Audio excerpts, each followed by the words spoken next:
That's right, it's time to go back in time to the mid-1990s. Don't let the box this is in fool you. This is not a Down for Sound amp. Let's open it up and see what's inside.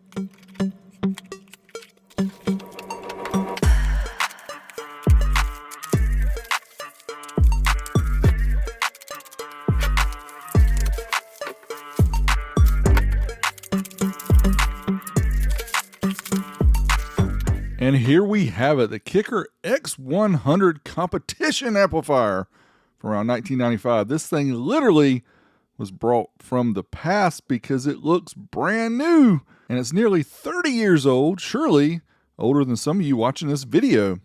Let's take a closer look at the amp. You can see this panel here pulls off. This is just a plastic panel. Tells you something about the amp here. You'll see what that is here in a second when I show the amp closer. But yeah, the plastic panel comes off, and then here you can see the exterior is this beautiful white/light gray finish. And again, in immaculate condition. Thanks again to Todd from Florida for sending this out to me to look at.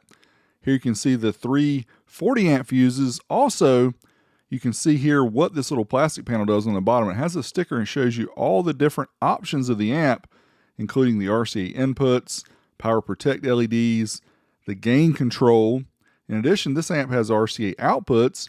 It also has this module docking port. We'll talk about that in a minute. We have the speaker outputs, and we have the remote, the power, and ground terminals. In a previous video of the Kicker X50S, I showed this module docking port and talked about all the different modules that were available. I'll leave a link in the video description so you can go check that video out if you want to find out more about these.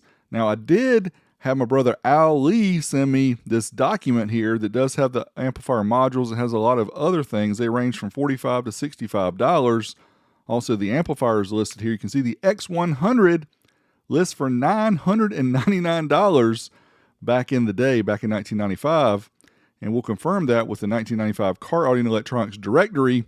We'll go to the page that has Kicker, and you can see the X100 competition is the second one. $999 back then is equivalent to around $2,015 in 2023. Yo!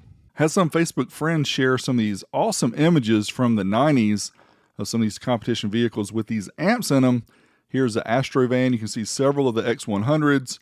And just check out the paint job on this one. Definitely 90s for sure. We have Gary Biggs' Regal in one of its multiple different setups.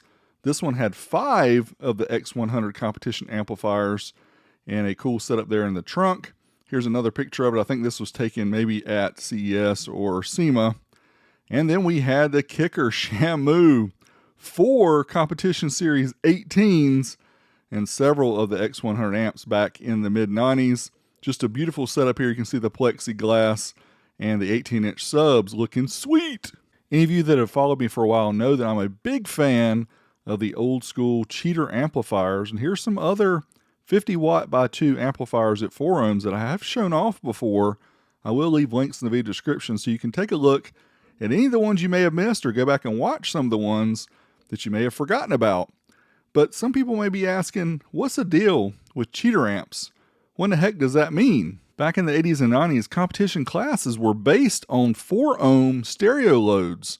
So cheater amp is an amp designed for low impedance loads, giving an advantage in power classes rated on 4 ohm stereo ratings only. The example of the amp here is rated 50 watts by 2 at 4 ohms, but yet if we go to 2 ohms, it's 100 watts by 2, at 1 ohm, 200 by 2, and at half an ohm, 400 by 2. Also bridged 4 ohms, 200 watts, 2 ohms, 400 watts, and 1 ohm, 800 watts. So the cheating here would be 800 watts for a 100 watt amplifier. As far as dimensions go, 18 inches for the length, 7.2 inches for the width, and 3 inches for the height. Now, as we usually do, we will hook up the amplifier to the SMD, DeMoore Engineering Amplifier Dyno 81, perform the test. On the left, you'll see the power output in watts. In the middle, the ohm load. On the right, the voltage of the dyno. Will also have the clamp so that we can calculate the amplifier's efficiency. This here's my favorite part. First up, we'll try the amp at 4 ohm stereos, rated 50 watts by 2, anywhere between 12.5 and 16 volts. We'll be right in the middle of that somewhere. We get about 67 watts per channel, 14.36, so it easily does its rated power. but not an insanely amount more like some of these cheater amps did. They actually said they were rated very low and did a lot higher numbers. I've shown that before. Again, I'll leave links in the video description if you want to check that out. Now, I did skip over some of the other tests because they were so close in the uncertified mode. So let's try certified at 2 ohms. It's rated 100 watts by 2. We get about 125 watts per channel. So very nice. And then we ran the dynamic test just a little bit more. This amp is highly regulated, so it's not going to have big differences in the different tests. Efficiency around 51%. It is a class AB amplifier. That's about what we expect. Now, 1 ohm for 2 channels, rated 200 watts by 2. Let's see what we get here. Yes, we do get that 200 by 2. About 228 or 229 or so average. Very good. Now let's try the dynamic test. Again, this highly regulated amplifier does not provide large amounts of headroom. We still get around 230 or so watts average.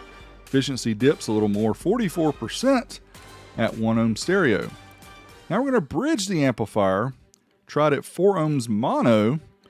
And an example here is 1 4 ohm sub, because back in the day you didn't use dual voice coil subs for the most part. You could also use 2 8 ohm subwoofers, that'd be the same. Of course, we get over the rated power again about 230 watts. And we're going to show the uncertified test for these because we did get a little bit different results. Here you can see 262 up to the clipping point. Next up, we will try the dynamic test. And again, very close to the other two. In fact, it's the same as clipping, 262 at 14.32. Let's check out that efficiency, 51%. Again, this is what we got back in the day with these Class AB amps, just not very good. 2 ohms mono is rated 400 watts. And let's see, 2 4 ohm subs wired in parallel will give you that 2 ohms. That's a typical method for back in the day. Or 4 8 ohm subs that also give you 2 ohms. 432 at 14.15. Now we'll try uncertified up to the clipping point. We do get more, closer to 500 watts. 482 right at 14 volts. Next up, we'll try the dynamic test, sending the pulse tone of 40 hertz into the amp. And 480, 481, jumped up a little more. 483 at 14 volts. Efficiency dips, of course, again, 46% at 2 ohms mono. Now next up, this test kind of scared me, to be honest. 1 ohm mono on a stereo amp is half an ohm per channel. This equates to 4 4 ohm subs wired in parallel, or 8 8 ohm subs back in the day with single voice coils wired in parallel. You can see we got 687, so we're a little bit under the rated power. Again, this amp is nearly 30 years old. Did not push it extremely hard. Uncertified, we got close, 747 at 13.75. What about dynamic? Can we get that 800 watts dynamically?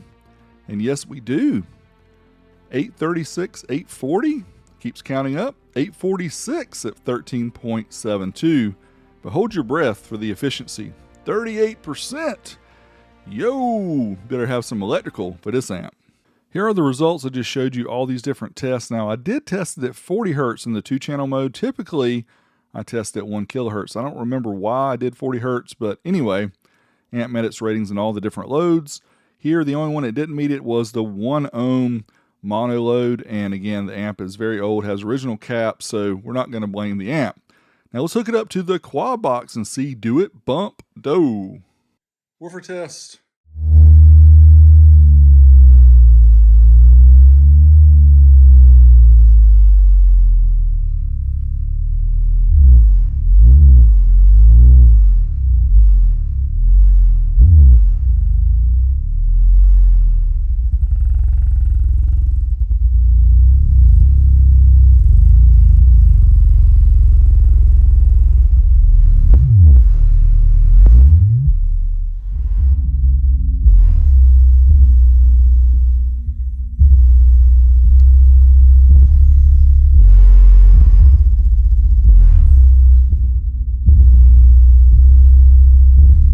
If you're listening back on your phone or any kind of built-in speakers, you're not going to hear the sub-bass frequencies, so make sure you listen with headphones or subwoofers to hear everything. All right, so after bumping with the quad box a little bit, this joker is hot. Let's get out the thermal camera and see how hot we got running at 1 mono with the quad box. Maybe a little difficult to see here because it's hard to read the numbers. It is kind of a low resolution image here on the FLIR because the FLIR cameras are expensive, and this is one that hooks up to my iPhone. About 124 degrees Fahrenheit is about the highest we saw here on the amp. Now let's check out what's inside. This amp is a little different than most amps about how to get into it. So we have to take off the Allen head keys here at the top of the amp, and then it kind of lifts up almost like a Pac-Man or a clamshell to get inside. Unfortunately, there are some things that are soldered in that we're not going to desolder to pull it out. But there you can see the power transformers, see some of the capacitors as well as some of the internal wiring. It's really cool to see how they use the kicker colors like the yellow and the reds to kind of match up with the theme of the kicker logo. But yeah, again, this thing has not been recapped. It is original from way back in 1995. Again, I really love these old school amplifiers, not because they put out a huge amount of power, it's just because what they represent from the time they came from the time that I was in car audio back then. It was such a cool time. These days you have access to almost unlimited power. Back then you had to use what you could, and if you were good at cheating, you get you an amp like this and you can enter a 100 watt class with an 800 watt amp. Hope you guys enjoyed the video. Till next time, Big D, I'm out of here. Big shout out for those who stuck around to the very end. We're going to try this 1 ohm mono test again. This time we're going to run it at 1 kilohertz, which is a typical tone that was used back in the day to measure amplifier power. So here we go, uncertified 1 ohm mono. That's half an ohm per channel on this amp. Can we get 800 watts? And yes, 819 at 13.77 volts. Awesome.